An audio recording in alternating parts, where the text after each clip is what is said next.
My name is Elena Walls, and I'm very happy to welcome you all to this virtual launch of the 10-year Early Grade Reading Retrospective Report.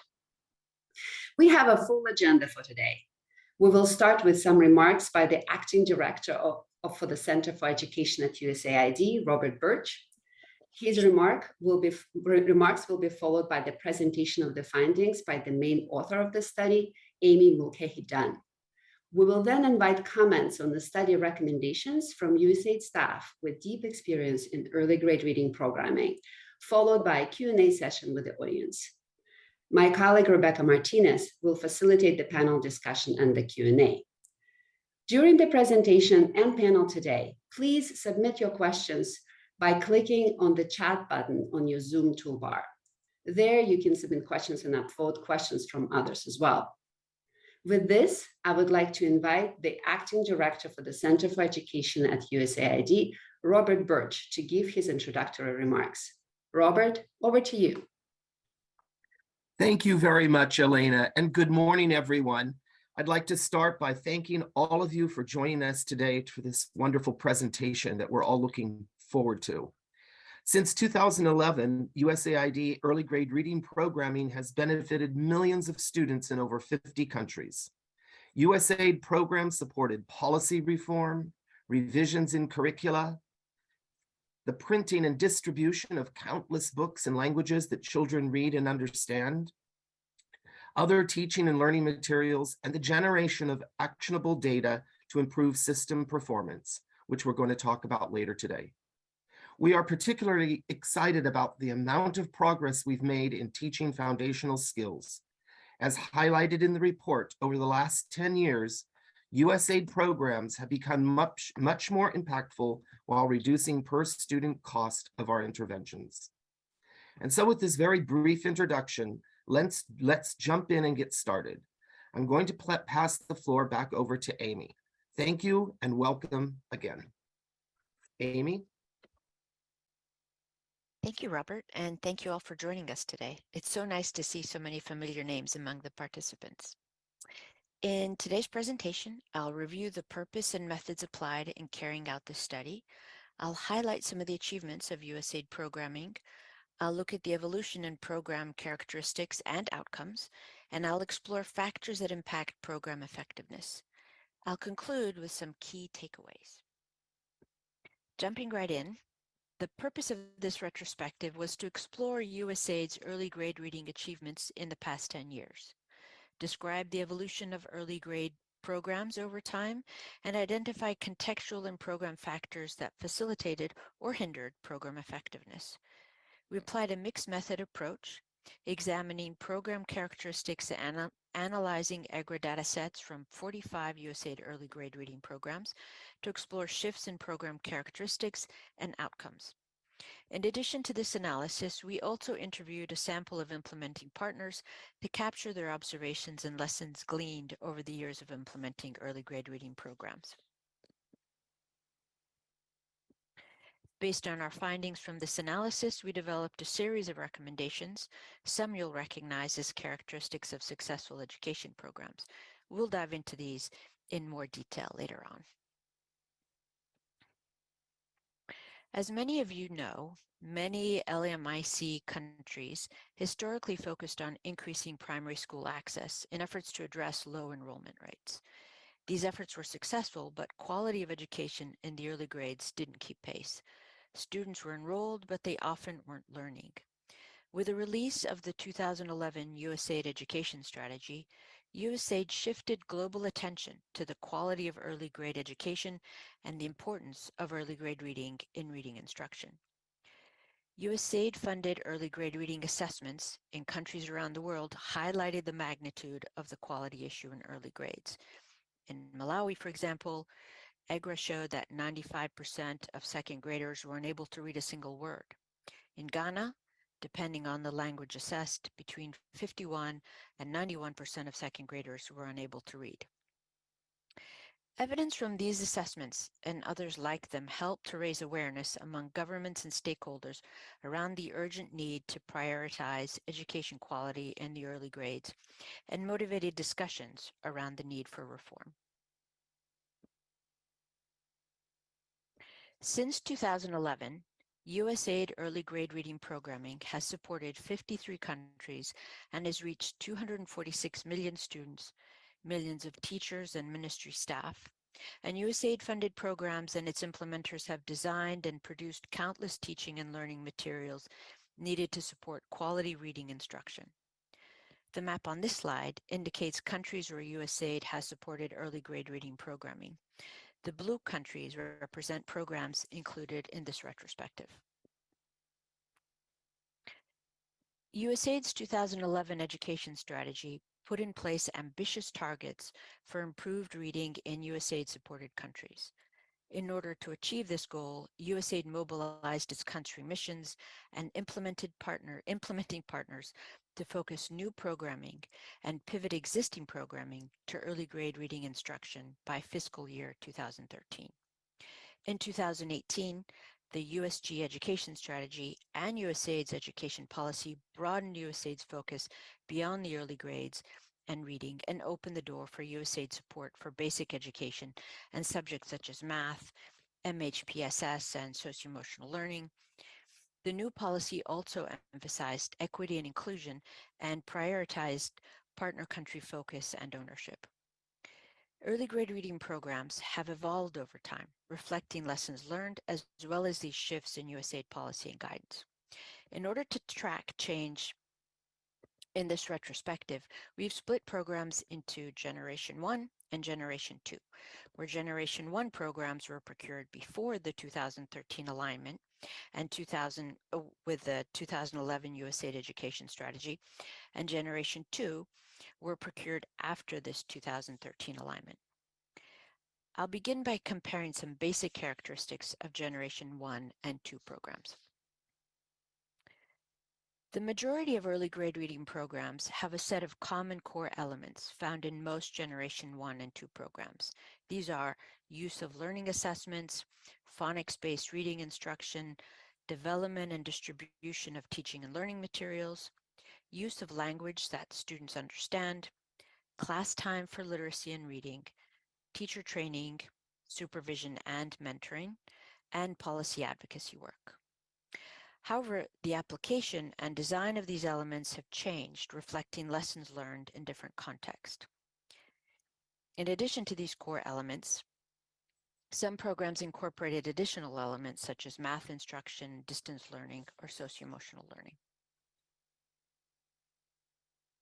Looking at other program characteristics, we see that the majority of both Generation 1 and 2 programs were carried out at subnational levels. The Generation 2 programs did see a slight increase in the share of national level programs. On average, Generation 2 programs lasted slightly longer and had award amounts that were on average twice as large. Generation 2 programs also tended to reach a larger number of beneficiaries, 1.7 versus 1.1 million. In addition, Generation 1 and 2 programs share similar contextual characteristics that makes implementing early grade reading programs challenging and can impact program effectiveness. I'll run through these quickly as you're certainly familiar with them. Among the programs included in this review, most took place in countries that are considered fragile states and have low government effectiveness ratings. A third were conducted in conflict and crisis settings. Many have substantial numbers of refugees, and many experience high levels of poverty and low adult literacy rates. Looking at the systems level, we see that many of those countries experience frequent turnover in ministry leadership, low levels of teacher capacity, limited teacher accountability and high absenteeism rates, high teacher mobility and attrition, and in some cases, there's limited government buy-in for reform. Additional contextual challenges that can impact program effectiveness include linguistic challenges associated with working in complex multilingual contexts, and school-level challenges such as overcrowded classrooms with insufficient desks, insufficient teaching and learning materials, high rates of student absenteeism and repetition, and low levels of family engagement and support. Despite these very real challenges, USAID's efforts have had a profound effect on early grade reading around the world. USAID's efforts have increase the generation of early grade reading data, providing insights into student learning, and increasing the focus on the quality of schooling in early grades around the world. USAID programming has strengthened the understanding of best practices and effective literacy instruction, especially in multilingual contexts. And these programs have been effective in promoting policies that support children learning to read in languages they understand.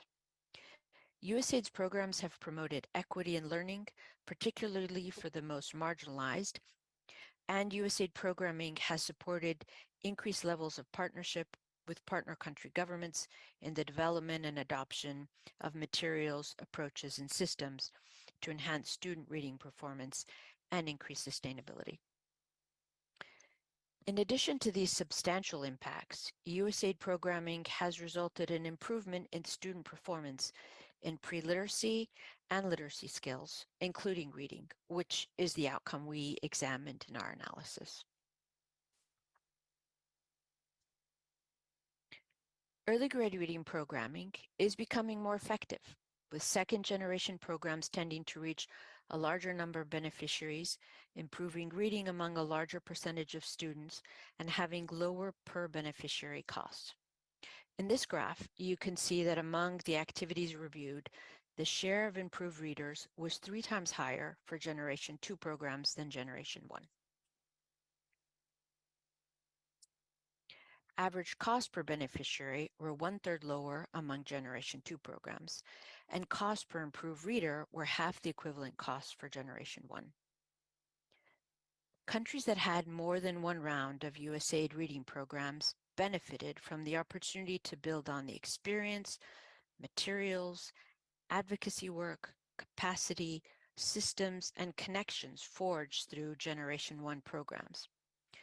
Comparing pairs of Generation 1 and 2 programs allows to see more clearly the differences in performance across generations.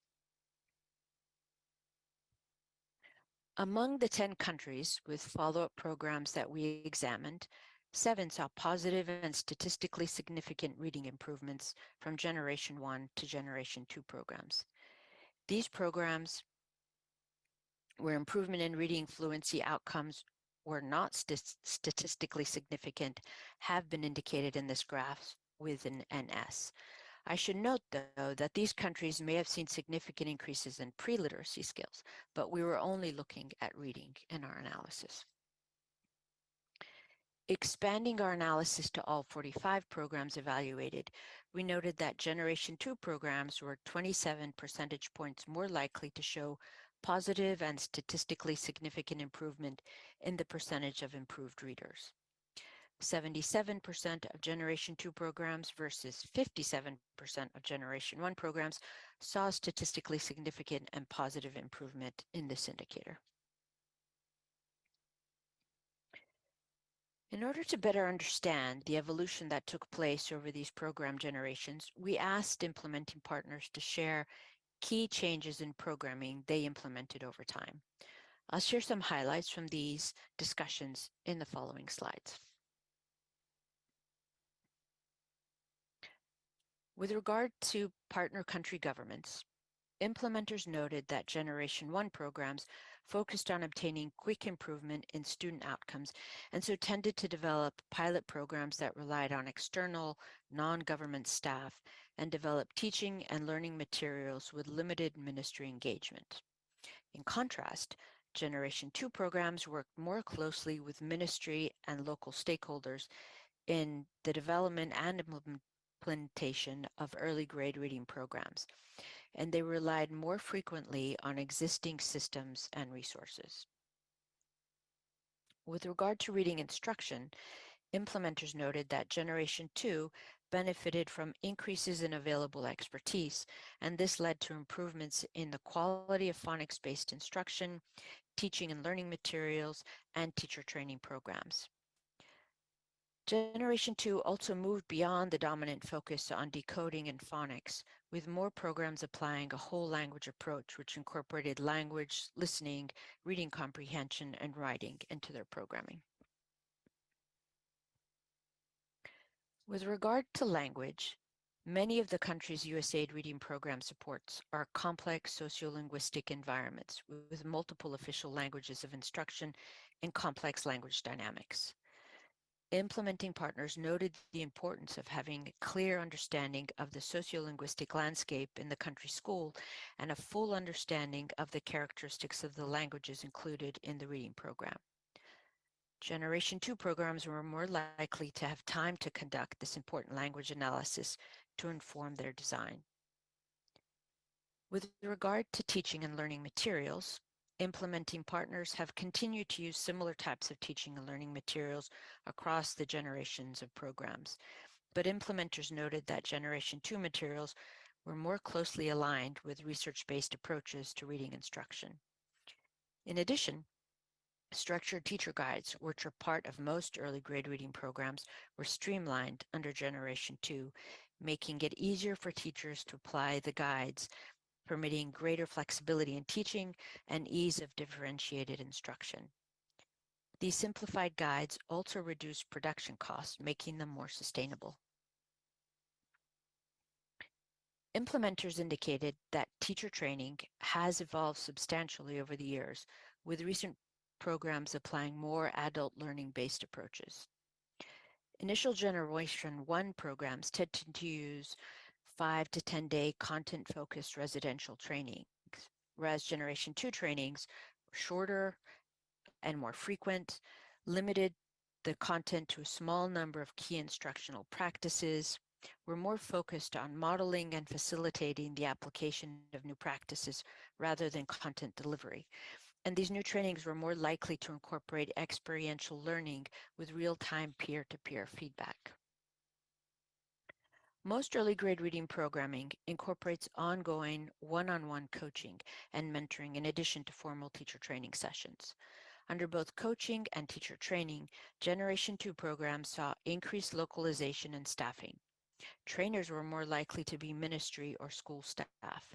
Similarly, coaches were more likely to be ministry staff already responsible for providing school inspection or pedagogic support to schools, rather than the external project hires common under Generation 1. And teacher-to-teacher learning and support became more common, with many second-generation programs establishing teacher learning clusters.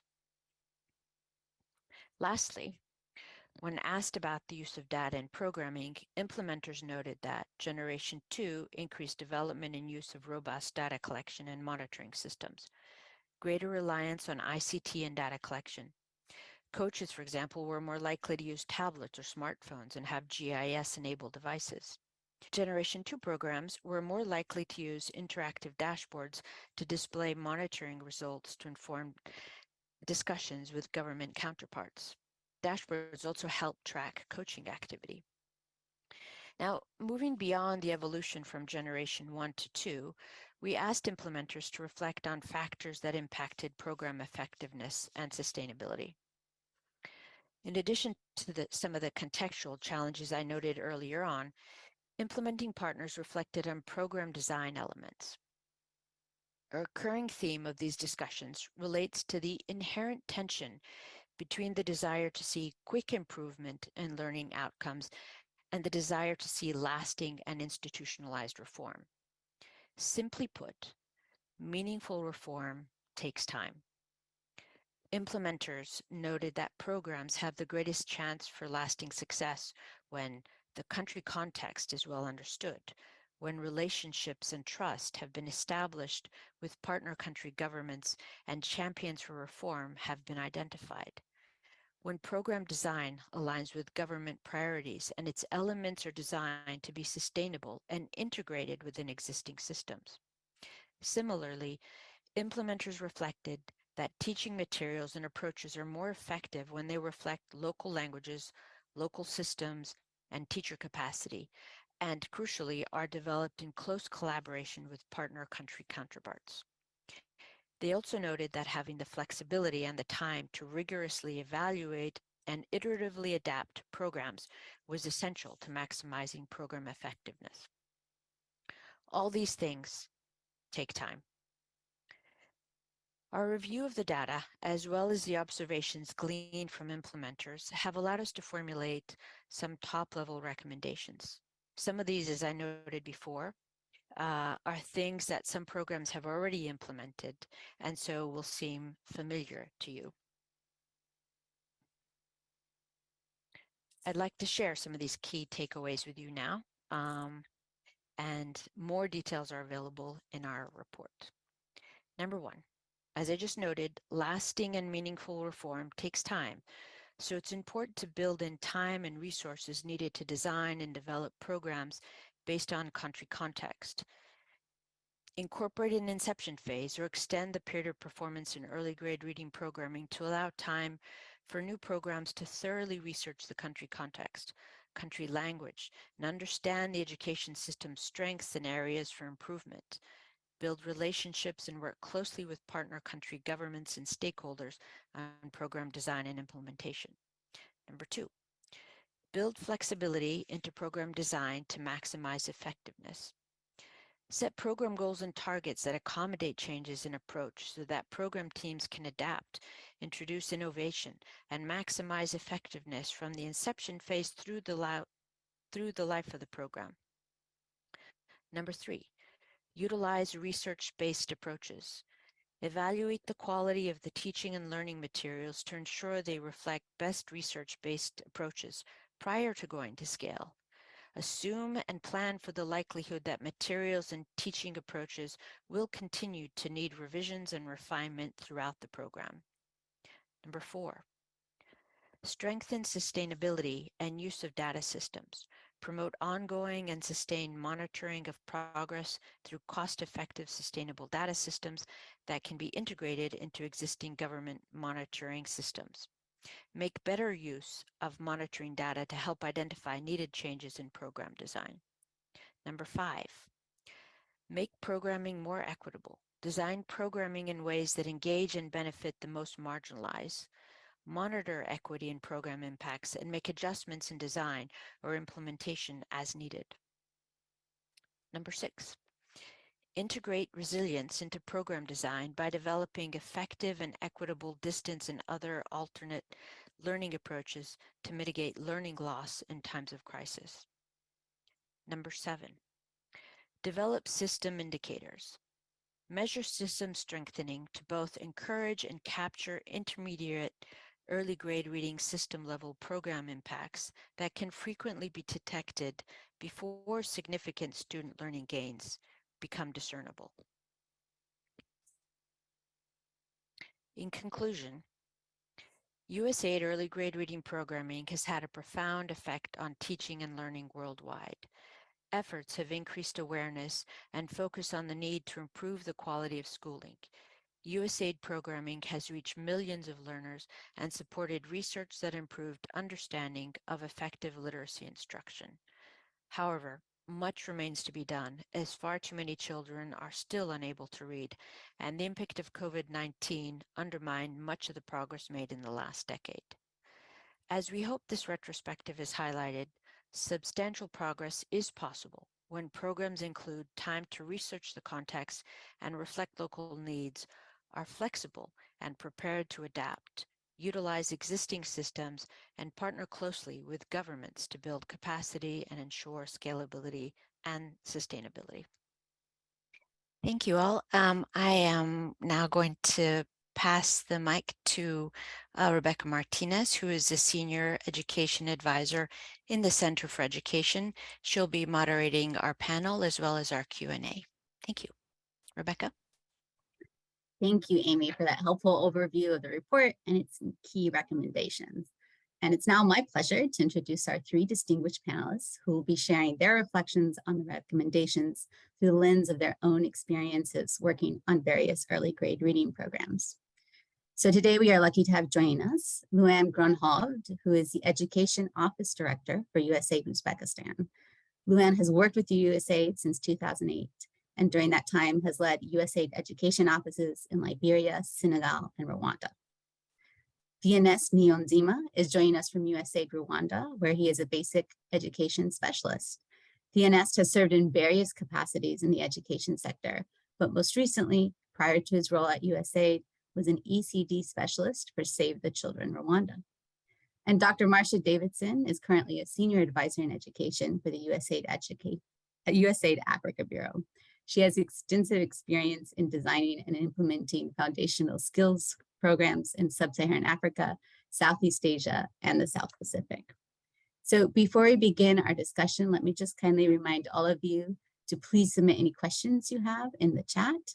We will take those at the end of this panel. And to begin, I'd like to turn to you, Luann. Luann, since you've been with USAID since 2008, can you share some of your reflections on lessons learned regarding the importance of adapting programming to the country context and what can be done to ensure greater equity and inclusion?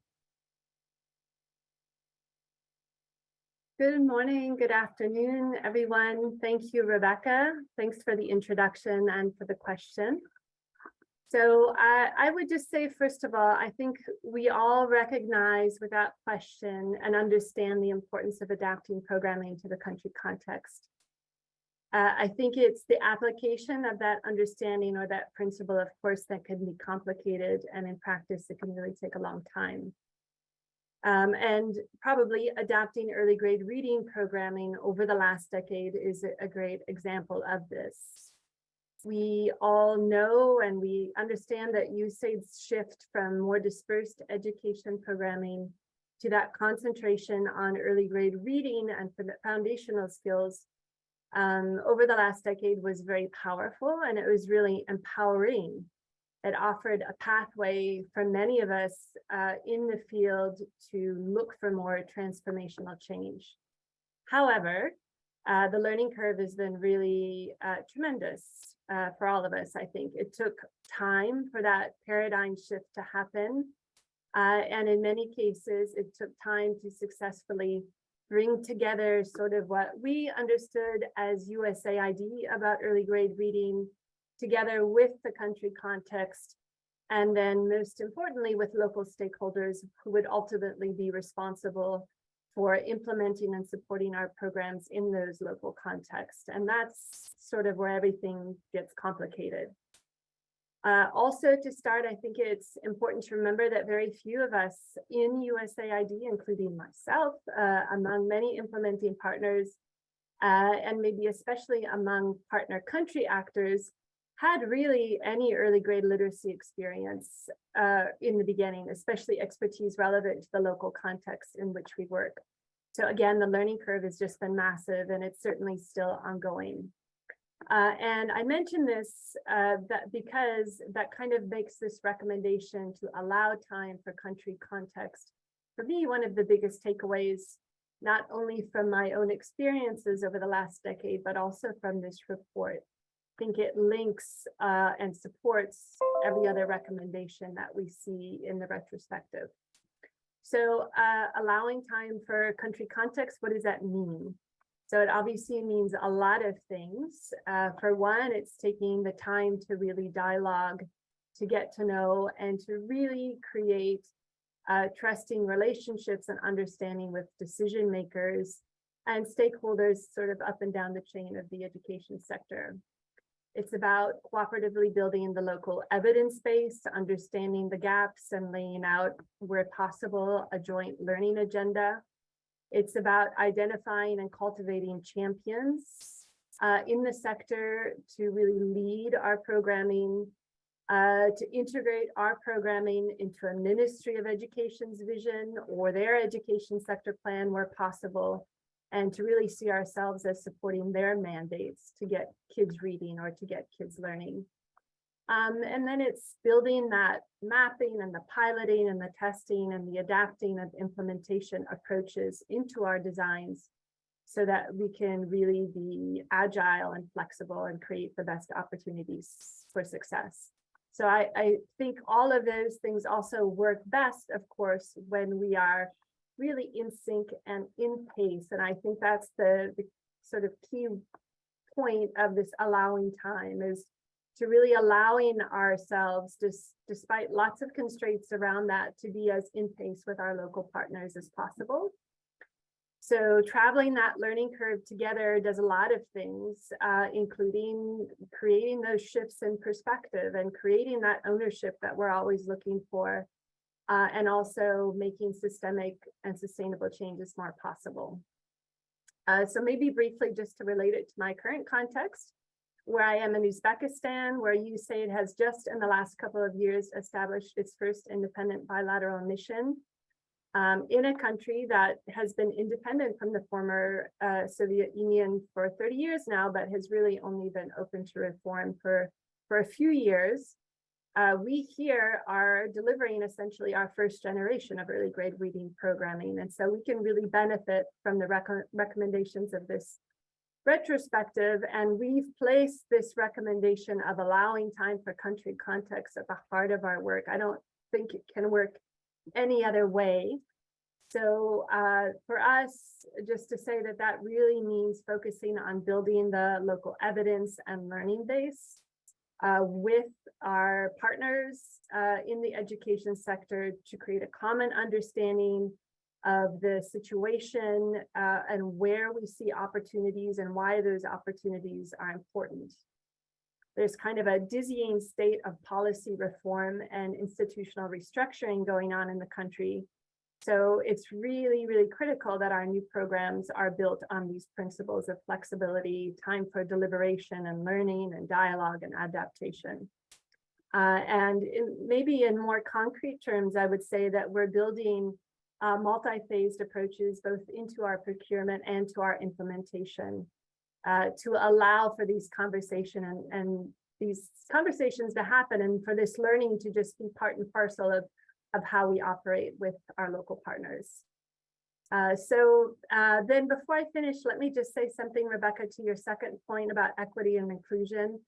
I think for me, certainly for many of us, one of the most important changes that came with the 2018 education policy is the emphasis on equity and inclusion. I think that a lot of our Generation 1 programming in particular was very rightly focused on, the science, the formula of the 5 T's and reaching as many children as possible. And that sort of directed us naturally towards a lot of programming in mainstream schools. And maybe to some extent across our programs, making equity and inclusion the thing that we thought we would get to next after we kind of reached all of this lowest hanging fruit. But what I think we can say with a lot of confidence now is that that isn't the most effective approach in most or maybe any cases. So now we're really much more focused on shifting our starting point closer to the needs of children who are most at risk of exclusion and marginalization. And I think with that as a starting place, what we build out will inevitably have the best chances of helping all children succeed. So this is a really critical recommendation that comes out of the report. It's why USAID has committed as an agency to incorporating universal design into all of our activities going forward. And with that, I'll stop and allow us to move on to the next question. Thank you. Thank you so much, Luann, for your reflections on the importance of working hand in hand with local stakeholders to design programs that are suited, as you said, to the country context. And also for really highlighting how that is important to ensuring that we can reach those groups that are traditionally among the most marginalized. So with that, I would like to invite Thea Nest to join us here. Thea Nest, given your extensive experience working in education in Rwanda, can you share some of your thoughts on how designing activities that are suited to the country context and contextually appropriate are as essential for sustainability and also for building more resilient education systems?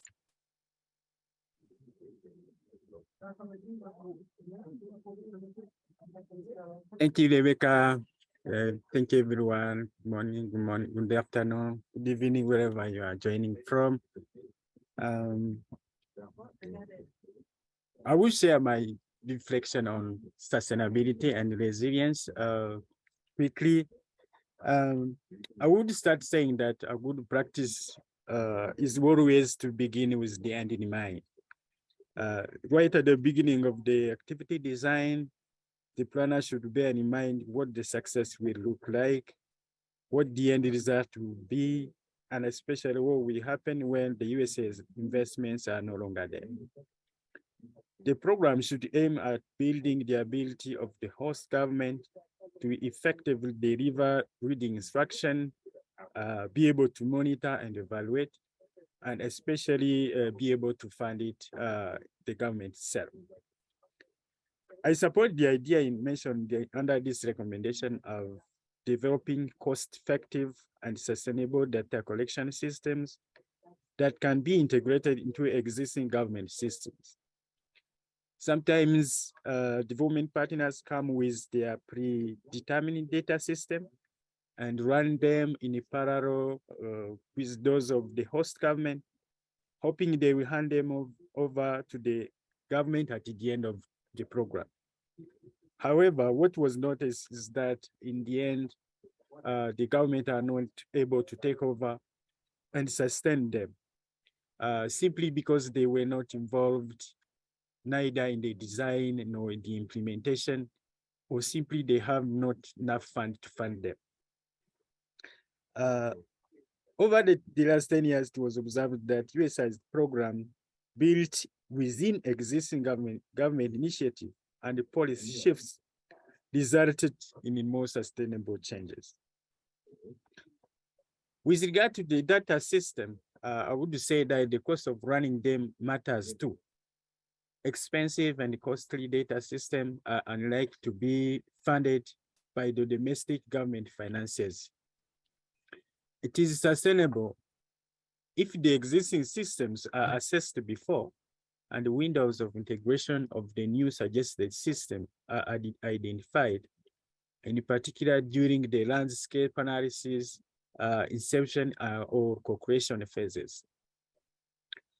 For instance, USAID Rwanda is working with the government of Rwanda currently to integrate early grade reading assessment system into the larger comprehensive system called Comprehensive Assessment Management Information System. The aim is to train teachers, head teachers, district education officers to sustain what USAID activities have been conducting through both the concluded Somomenya activities. This is Let's Read activities, which was implemented by Chemonix, and the current one called the Schools and the System, implemented by FHI's 360. For this to sustain our gains in this area. I also agree with continuing to research the most effective coaching and teacher training modules for varying contexts. I like the idea of teacher clusters mentioned in this study. In Uganda, we call it community of practice, where teachers may learn from one another or may benefit from the expertise from their school-based mentors. This is a sustainable way of improving teachers' skills as opposed to outsourcing highly qualified and expensive trainers. Currently, the coaches takes place at a school level, which reduces the cost of transport and other training-related costs. Venue, for instance, venue renting, food, refreshments, transport, allowance, all that can be costly for the government. These are taking place at the school level, which reduces the cost and sustainable as we move forward. The study mentioned also that there is an inherent tension between the desire for quick outcomes and the desire for lasting and institutionalized reform. And that implementing partners reported that programs have been the greatest chance for success when the country context is well understood, when the relationships and the trust have been established with the partner government representative. I've found this recommendation very valid. It is imperative that we take into account the country context to leverage the local knowledge, local support, and the ownership of the program. It would also be important if we could also highlight in this study the importance of parental and community support for learning as a sustainable strategy to improve reading outcome. it seems it was overlooked within these recommendations. With regard to resilience, we all know that the USAID defines resilience as the ability of people, household, community, countries, and systems to mitigate, adapt to, and recover from shocks and stresses in a manner that reduces chronic vulnerability and facilitates inclusive growth. So I totally agree with this recommendation because natural disasters like the earthquake, like we see now in Syria and Turkey, armed conflict, food insecurity, violent extremism, drought, and may occur unexpectedly and disrupt the early grade reading program. Therefore, resilience measures need to be in place to mitigate them once they occur. A good example I should point out here is the COVID-19 pandemic. With its imposed total lockdowns worldwide that has disrupted and closed schools worldwide beginning March 2020. To adapt to it, for instance, I would say in Uganda that during lockdowns, USAID activities used TV and radio lessons to reach students in their homes. The Rwanda Basic Education Board opened its YouTube channel to allow teachers and students to interact and keep learning. This has informed even the design of the current activity called the Schools and System and has integrated a resilience strategy. At the national level, currently with the support of development partners, I mean UNICEF, FCDO, World Bank, USAID, they are supporting the Ministry of Education to develop the national strategy for foundational learning so that they can mitigate the learning losses that was due to COVID-19 pandemic. So briefly, I would say, Rebecca, that I've found those recommendations very, very valid. You can take into account them as we move forward. Back to you, Rebecca. Thank you so much, Theonest, and thank you for highlighting some of the points made in this report about the importance of building activities so that they can be sustainable and also contribute to a resilient education system. And your practical examples really helped illuminate how that might be done. I'm going to turn now to Marcia, Dr. Davidson. Marcia, you've had experience across a wide variety of contexts, designing and implementing early grade reading programs. So can you share with us some of your thoughts on how building flexibility into the program design and using research-based approaches is also really important for supporting contextual appropriateness and sustainability? Thank you so much, Rebecca. And it's a great honor to have the opportunity to share some thoughts and remarks with all of you. Good morning, good afternoon to all. I wanted to start just by saying that the programs that USAID has developed over the years have progressively and increasingly reflected current research evidence on how children learn to read. But we now, in this new sort of looking to the future design opportunity, we have a chance to look at how we design activities differently, I think.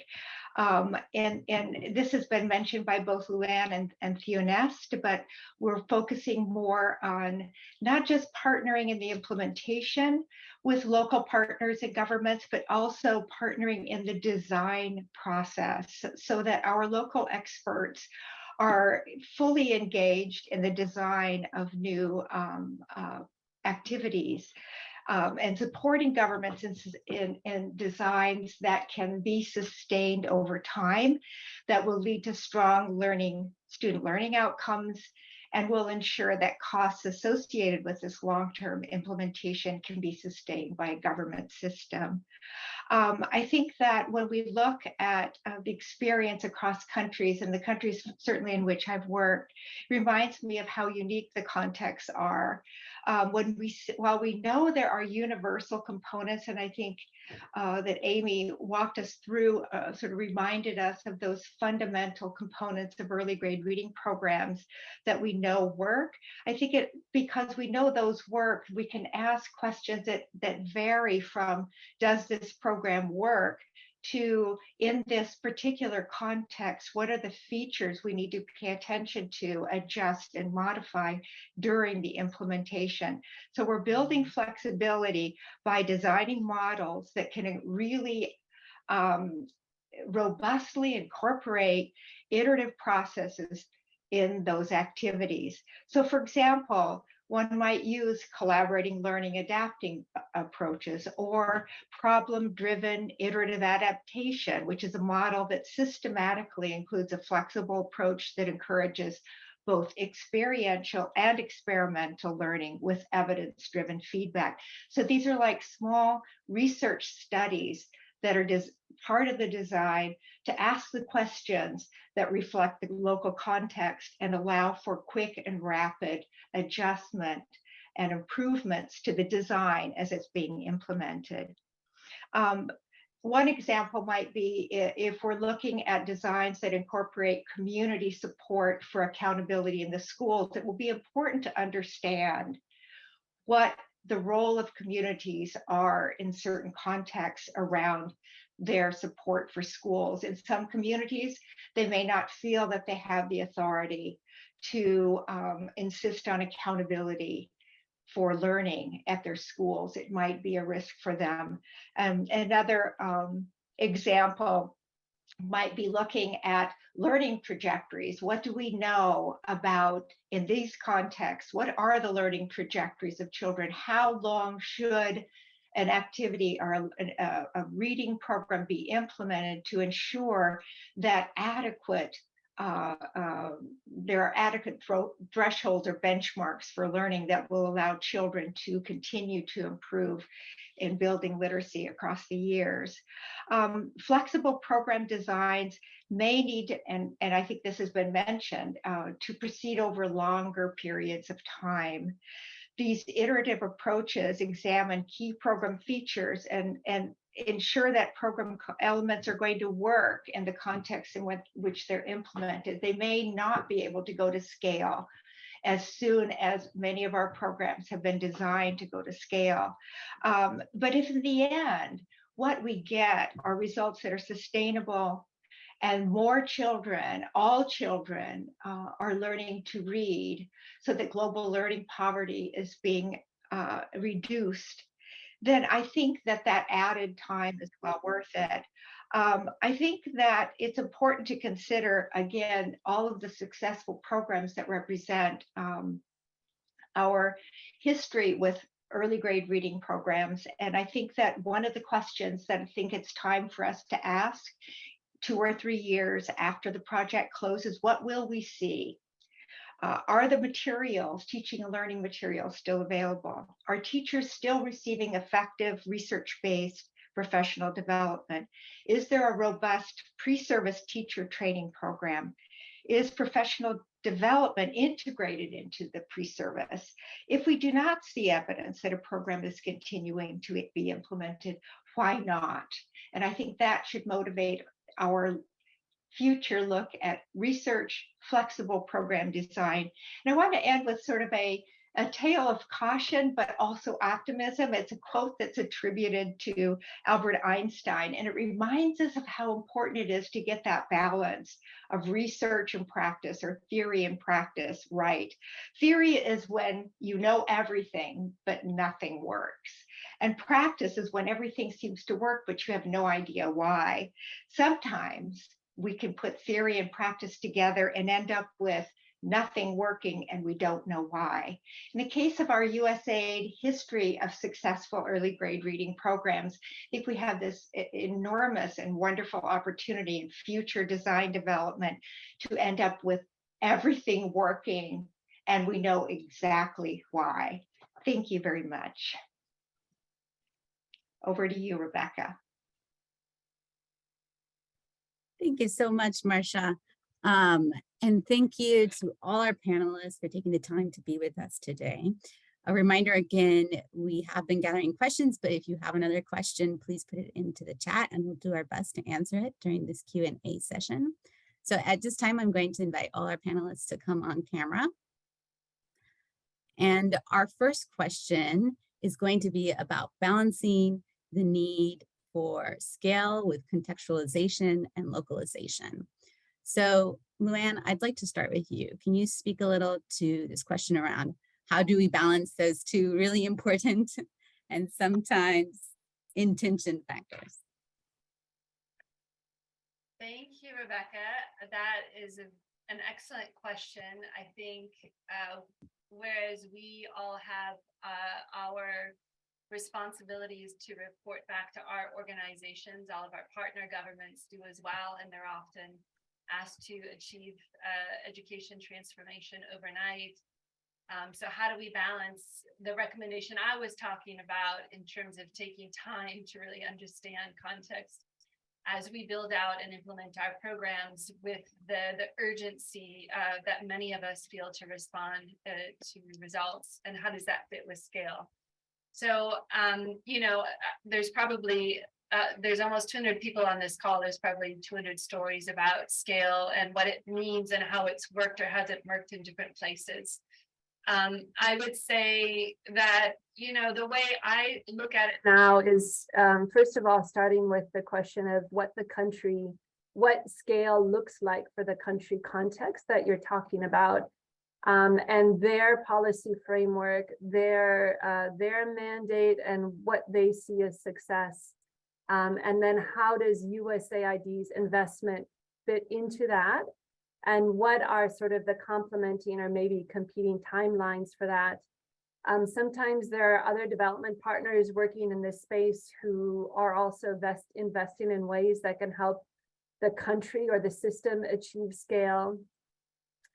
And so those are, I mean, I think all really big and important starting places. And part of it also is the absorptive capacity of the system, right? This is, I think, where that recommendation about context and also it links to flexibility and sustainability, a number of the other recommendations, where that sits is, you know, at what scale can the system really make improvements in a way that you reach a depth and an integration and an ownership that will be sustained over time. And so that's very specific, I think, to each context and each country. But those are a few of the considerations. And I think if you break that down to the different sort of inputs that we look at in terms of early grade reading, it would be the same if you want to talk about books and what it means to bring teaching and learning materials to scale to a country.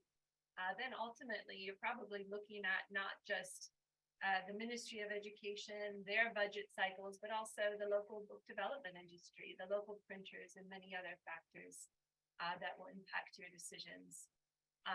So that's more a list of questions and considerations than it is an answer, but that would be my starting point. And just maybe alongside that, finishing with a word that we have to realize, of course, that it's really important for education systems to be able to report on milestones and successes along the way. We don't wait until the 10-year vision is achieved for sustainable, really strong early grade reading and everybody reading at grade level, but to incorporate that into our thinking about how to create not just learning, but real stories of success along the way that can help the government stay pace with us through that process.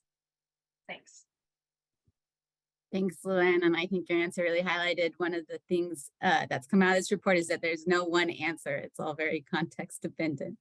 I'm going to turn to our next question, was around COVID-19 and how that has eroded these gains and what USAID's or what the agency's priority is moving into the out of years. So I think it's undeniable that COVID-19 has eroded a lot of the gains that were made, and perhaps even more worryingly, we are starting to see in some places that those gaps in terms of learning outcomes, inequities in learning outcomes, have widened.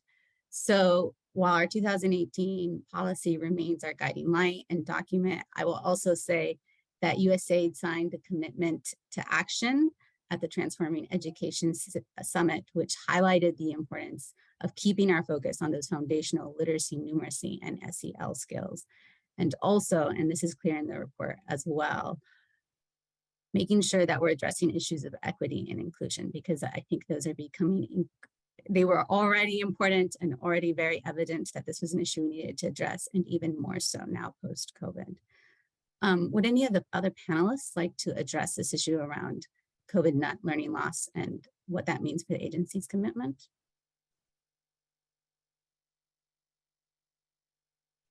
Rebecca, just briefly, I would say in terms of the COVID learning loss, one of the things that I think we're looking at is that those opportunities to contextualize and develop kinds of different kinds of catch-up programs to help ensure that learning gets back on track in countries and how that can work. And I know Ghana implemented a remediation program that complemented a core USAID supported core reading program that was implemented, and while it was implemented alongside it and not as and integrated into that program, it's an interesting question that I think we need to begin to grapple with, because as students are going through and the grades and having missed school from that COVID learning loss, as the ages increase, if they haven't achieved the foundational learning skills, there is going to be continued need for some way to help older students, as well as the ones just coming into school, catch up and gain the skills that they need to be successful in the future. Thank you, Marcia. Hi, Rebecca. I've seen the chat, someone who wanted to know whether there has been some effect on parental engagement. Though in the study, there is no data, but I can share what we had in the country. We have a 5-year mechanism called Mreked, which supported almost all communities around the country. And we had a chance, and we were lucky to evaluate at the end of the program. Briefly to share the results, at the end, it was observed that children who were participating in it outperformed learners who did not. And the figures were like for P1, it was 22% against 3% for those who are not participating. For P2, 41 versus 11%, and for P3, 37% versus 23%. And since this activity was mainly about behavior change, we could observe that the measurement in terms of parent support, particularly we spend on time, minutes that parents spent reading at home increased from 1 minute from the baseline to 33% minutes at the end of the program. The percentage of parents with the mindset that school are entirely responsible for teaching their children how to read decreased from 51% in 2018 to 28%, though it is slightly, but we registered that one. Proportion of parents who report providing support to their children in general increased from 59% to 84% at the end of the program. And lastly, children who could know where to go and access a book in the nearest community library increased from 19% to 21%. So I wish this study could include this. Maybe I don't know whether you can advise, but these are data points that speaks when it comes to parent education. Over. DNS, I want to thank you for raising up and reminding us all about that really important piece around parents and communities, and also just a reminder, I think, to our audience as well, is that while this report has very general findings, there are also, of course, individual data sets and reports from programs that give, I think, a lot more detail on what is working and what isn't in different contexts. So that is certainly conversations perhaps to have in the future, framed kind of by these major recommendations. Marcia, I would like to turn to you for our next question, especially given, how long you've been in this field and working on early grade reading around language of instruction. So can you speak a little bit to USAID's commitment to teaching children in a language they use and understand, given that the retrospective report pointed out that programs were more effective when they had more data on local languages and used those languages. So what kind of may we see in the future in USAID around that? Yeah, I think that's a great question, Rebecca. And I think that there's no question. I mean, I think the research has provided over and over again evidence that teaching children in the language they speak and understand is going to result in better learning for the children and a lot of other benefits to both the child, the family, the culture, in the context in which the child is living. I think the question, so I think that there's been commitment for quite a long time on the part of USAID to continue with honoring that local language priority in terms of developing activities. I think that some of the challenges that have been faced in the past, and excuse me, that I think we continue to face have to do with some of the costs associated with teaching in multiple languages in the countries in which we work and how that can be sustained over time. I think that's a challenge. It's often perceived as a barrier, but I think it's a challenge that has to be addressed. I think as we work closer and closer in the design and planning process with our partners, that we can begin to come up with unique and innovative solutions to some of these challenges. But I think the commitment remains. I think it's grounded in strength on USAID's part, and I think it's going to continue. I think the question now is how we can continue with that commitment, how we can work with our partners to share that commitment. I think that's not always the case, and continue to gather research on when it's time to do some transitioning to the official or the international language that the country moves toward in upper grades of instruction. So I think that's how I see it. Thanks. Thank you, Marcia. Any other reflections from our other panelists? I know that language of instruction was very much a hot topic, I guess I'll call it, throughout the work done. And Marcia, I would second what you said about the importance of continuing that commitment, but also helping think through in places where we're trying to build a bilingual or a transition to another language of instruction. What is the research? How can we best do that in different contexts? Ernest, I'm going to turn back to you and ask you to speak a little bit to any experiences of USAID partnership with the government of Rwanda in terms of, we know that in order for investments to be sustained, to be systemic, they really need the buy-in of our local partners. So can you speak a little to your experience working with the Rwandan government on this? Thank you, Rebecca. As I said previously, most of our activities start with that in mind. We have that result at the end. How will this be when we are no longer there? So the partnership starts particularly even at the design phase. We always involve the government in our thinking, get their priorities, get their say on what we are doing. I think Luana knows better.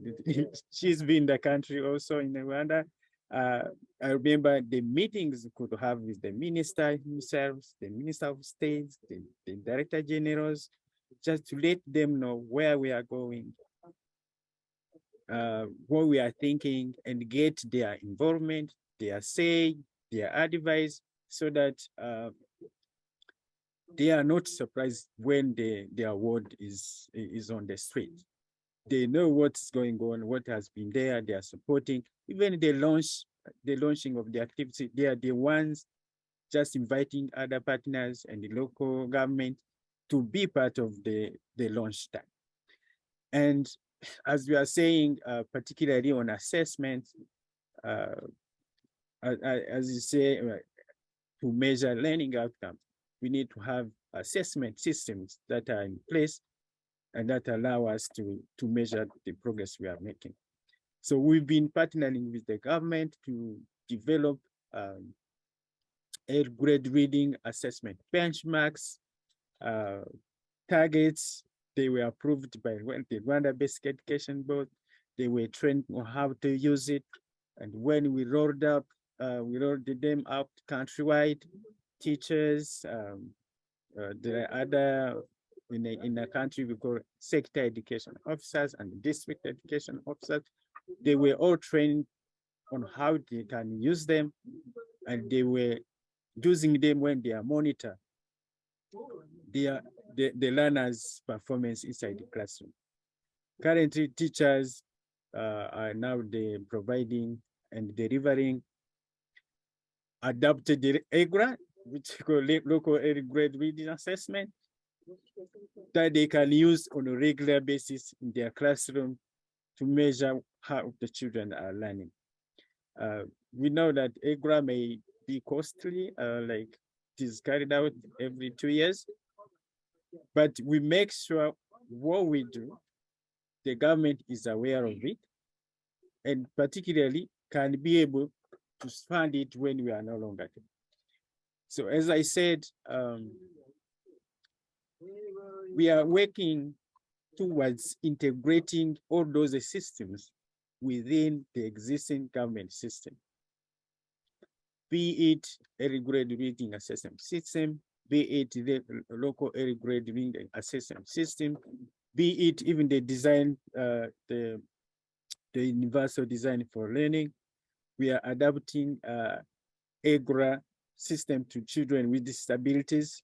For this, we are doing it with the government already. We are having some workshops with them so that they know what is going on. So the likelihood of taking it over is high, if I can say, because they know everything, and you have placed them into the driver's seat. We are not the ones driving it. We are supporting, we are partnering, but they know that this will be their task when like these 5-year grants are taken in. So briefly, this is how we are doing it with particular challenges in the country, particularly around this language of instruction and policy change. It's been changed for like twice. But as Marcia said, that commitment is there. We, based on evidence, we take the language of instruction, which parents, teachers, and learners speak and understand, to be the proxy for reading. It's to build the block. It can be like all those building blocks that we need for reading. That understanding is key for us. We keep advocating, even it has changed, but now it's taking shape. The government said, we now understand that if children acquire reading skills in the Kinyarwanda, which is the language or Rwandese speaks in general, not only teachers, if children have those skills, it will be easier to transfer them to English as a medium of instruction. But if they fail to have them, it will still a challenge. That's we are working towards that. And we are supporting even that transition. Those skills acquired support the new acquisition of skills in the English. That's how we are doing. We hope to go and as it is now. Back to you. Thank you so much, Theonest. Rwanda certainly has a lot of success stories about that close partnership with the government, so we appreciate you sharing. I want to open it up for any last thoughts or comments from our panelists. If not, unfortunately, we reached the end of our time for Q&A. So a very, very warm thank you to all our panelists and to all of you who've submitted our questions. We do recognize that we didn't get to all of them at this time, but there is contact information in the report. So we're happy to receive your questions via email. And I think this is just the beginning of a lot of important conversations. So with that, as we come to the end of this event, I would like to thank everyone for their comments, questions, and reflections. As we look forward to the next phase of this work, I wanted to highlight some of what stood out today as key lessons learned that must inform future programming. First of all, and this is something that I think all our panelists made clear in their comments, is clear in the report, is the importance of engaging with partner governments and other local stakeholders. Many of the top line recommendations in this report speak to the need for ensuring contextually appropriate programming, for ensuring that it's going to be sustainable, that it strengthens the system. And accomplishing all these goals requires that there be the time and space for local voices to inform the process of creating programming. As we continue to support foundational learning, I think Theonest said it best in saying that we want our local partners to be in the driver's seat. Secondly, ongoing evaluation and assessment is needed to understand what works and what doesn't in different contexts. Hopefully it's clear that there's no one size fits all, and many of your questions, excellent questions, I think the answer is it depends on the context. And we know now that what is designed originally may not actually be what happens on the ground. And so there needs to be attention to ongoing monitoring and assessment on the ground as activities are implemented. And as with engaging with local stakeholders, this is going to require building into activity designs time, space, and resources for supporting that process of learning while doing. Likewise, the uptake of evidence in a timely fashion means that activities must allow for flexibility during implementation. And finally, and this is something that was already mentioned and brought up earlier, it's clear now more than ever that there's an urgent need to address issues of equity and inclusion in our programs. This was something that was always part of USAID's mission, but COVID-19 in particular has made it clear that some of those gaps in inequities we wanted to close are growing. And so we must really focus our attention on those who are among the most traditionally marginalized or in vulnerable situations. This is a critical situation that we will have to address through a variety of ways, including integrating UDL across all our programming, supporting more resilient education systems so all learners can continue to learn during situations of crisis and conflict, and also through intentionally targeting those who are historically among the most marginalized and vulnerable. So thank you once more for all your time and attention today. I'm now going to pass it back to our acting director, Robert Birch, to close us out. Great. Thank you so much, Rebecca. I just want to quickly thank everyone today for joining us. I want to thank the organizers for this event. They've done such a great job. I want to thank Amy for her presentation of the findings in the report, and all of you have a link now in the chat so you can read the report in its entirety. I'd like to thank the panelists, Luann, Theonest, and Dr. Davidson. They did such a great job. Rebecca, thank you for your facilitation skills, and I want to thank Elena for all of her commitment in helping pull this event together today. So moving forward, we are going to continue building on the momentum that USAID programs created in the first decade of our work in this area. USAID endorsed the commitment to action on foundational learning to ensure that all children, including the most marginalized, develop foundational learning to realize their full potential and participate in society. This is particularly important with the impact of COVID-19. USAID will continue our work to reach and improve learning outcomes for the most marginalized learners and help mainstream the universal design for learning in the education systems we support, to ensure that all children and youth have access to quality learning opportunities. When implementing this work, we recognize the central importance of local leadership, for priority setting, project design, and implementation, as well as accountability for results. I want to thank everyone again for joining us today. Please read the report. There's so much information in there for all of us, and I look forward to having future discussions around this report. Thank you all very much.